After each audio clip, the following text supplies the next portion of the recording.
You have heard about the benefits of natural loose parts, right? They're budget friendly because you're using leaves, twigs, things that can be easily gathered, right? They're flexible. One loose part can be used for many different purposes. It can be a math manipulative. It can be used as an art material. You can use it for fine motor practice. They encourage creativity and problem solving in children. So you're sold. You have made a commitment to incorporate natural loose parts into your preschool program. So how do you go about creating your collection without breaking the bank and without spending a ton of time gathering everything? Hello, I'm Nicole Travillas-Frabel, and this is Wildwood Teaching. And today I am going to share 7 easy ways that you can build your classroom's natural loose parts collection. Number 1, my favorite way, the way I recommend, is to let the children collect the items for you. Children love collecting, right? And if they have helped gather the items, they will be more motivated to explore them and use them within the classroom. So put them to work.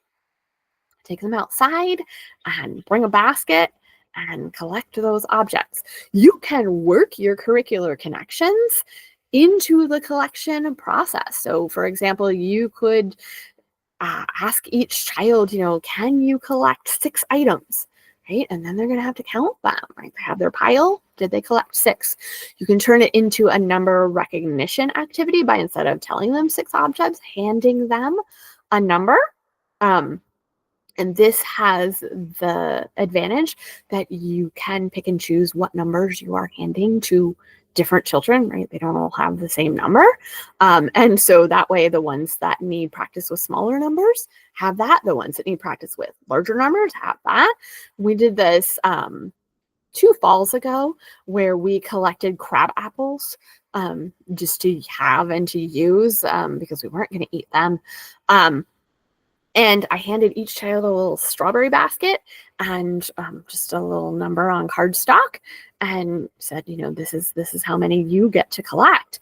And the children loved it. They filled their little baskets. They brought it back to me. Can I have a new number? Of course you can have a new number, right? And so we ended up with 2 pots full of crab apples that we used in various different ways.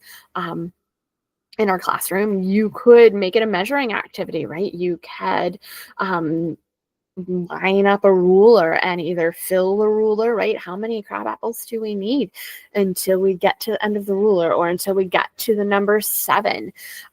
You could make it a sorting activity. Like as you go, as you're collecting these leaves, put them in piles, right? How many green leaves do we have? How many yellow leaves? How many red leaves? Doesn't have to be math.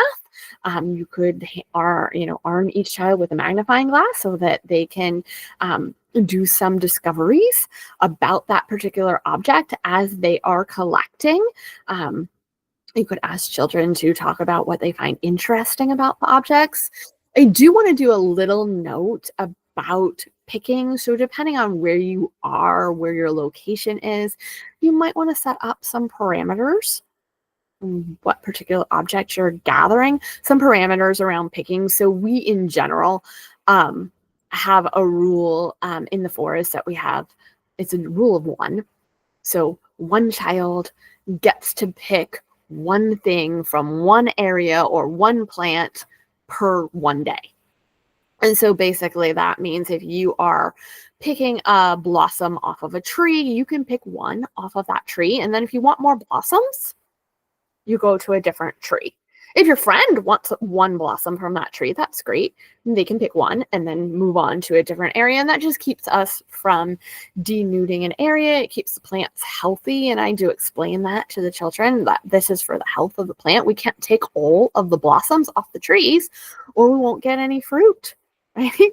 This is a part of the growth process for that plant.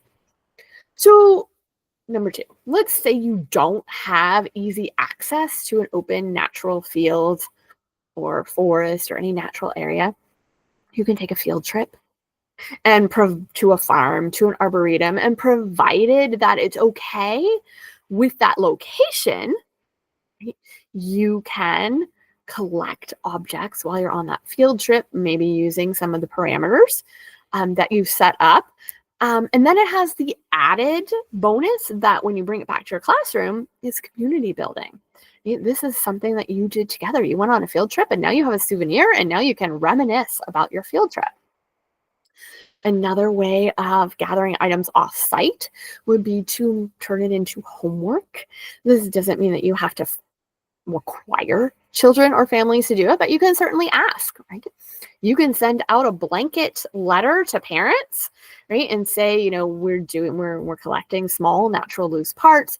Here are some examples. What do you have in your yard? Can you and your child, this would be a great activity for you and your child to do together. What can you contribute to our classroom? And you can make it general, or you can do it specific, right? Well, children, we've been talking about birds lately. We've been seeing them migrate. And so it would be great if this weekend, if you are out and about, if you and your child are, do some extra searching on the ground for some feathers and bring them in. And then again, this becomes a piece that you can work into your curriculum and sort of a show and tell. And a child can share, where did you find that feather? Right? How do you think it got there, right? It's a feather, no bird, it's on the ground. What did you notice about the location? And again, it becomes a community building. It becomes a way for children to talk about their homes, right? I have this type of tree that's dropping things. I'm dropping a whole lot of acorns in my yard, and now I can talk about my yard and my family. I have a collection of large shells from Peru, which I'm going to assume the family collected ethically, because once families know that you are collecting these types of things, they will just bring them to you. All right, so number 4, you can go on your own field trip, so that wherever you are, always be looking for things that you can add to your collection. So, for example, my younger son and I would routinely gather conkers during halftime of my older son's soccer games, because they're an item that I don't have in my particular forest, but at this particular soccer field, it was covered, and it had the added bonus that it occupied my 8-year-old during his older brother's soccer games that he might not have been completely interested in. Likewise, I always volunteered to clear the cross-country trails of acorns, because I could sweep the trails and also very quickly and easily end up with my tote bag full of acorns that I could bring back to the preschool. Okay, number 5. You can grow your own loose parts.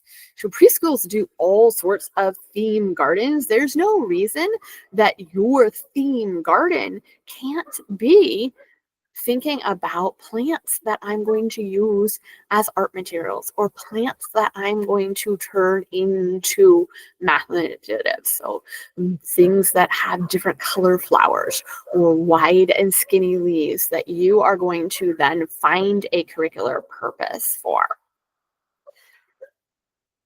Number 6, ask for donations.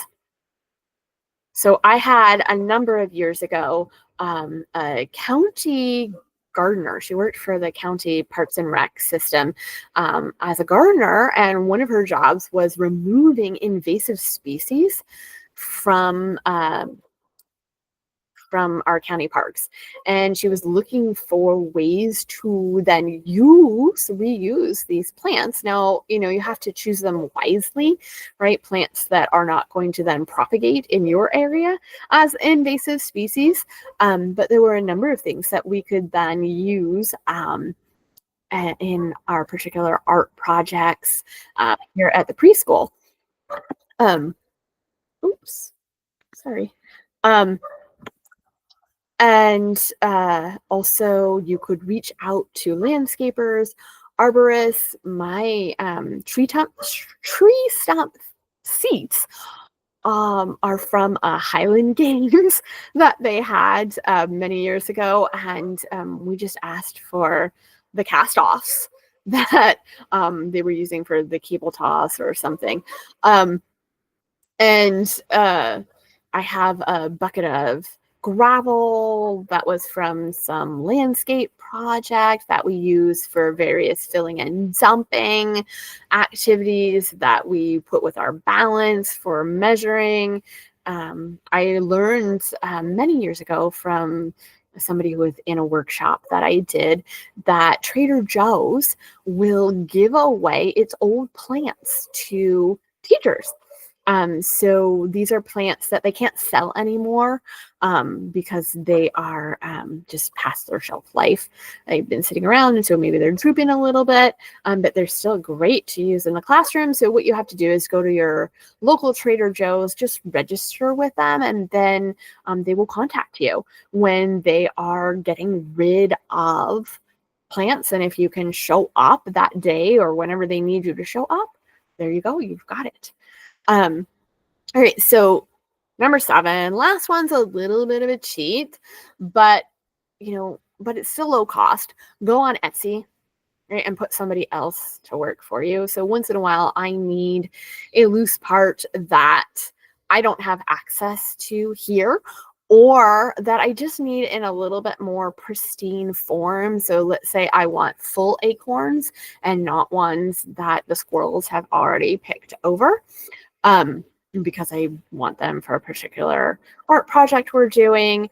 Go on Etsy, because then you can kind of choose your price, and somebody else has done the work and you're paying for their gathering work.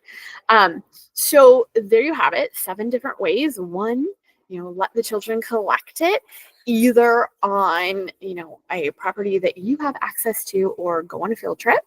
Right. Number 3, make it homework and put the families to work for you. Number 4, just go on your own field trip. Always be on the lookout for loose parts that you can be using. 5, grow it. 6, ask for donations somewhere within your community. And 7, source it from Etsy. So now that you've built your collection, and can't wait to see what creative uses you and your children find for them. As always, you can comment below the video. You can connect with me on Facebook, on Instagram, because I love to see what other preschools are creating. And then I will see you here next week for another episode of Wildwood Teaching. I will see you there.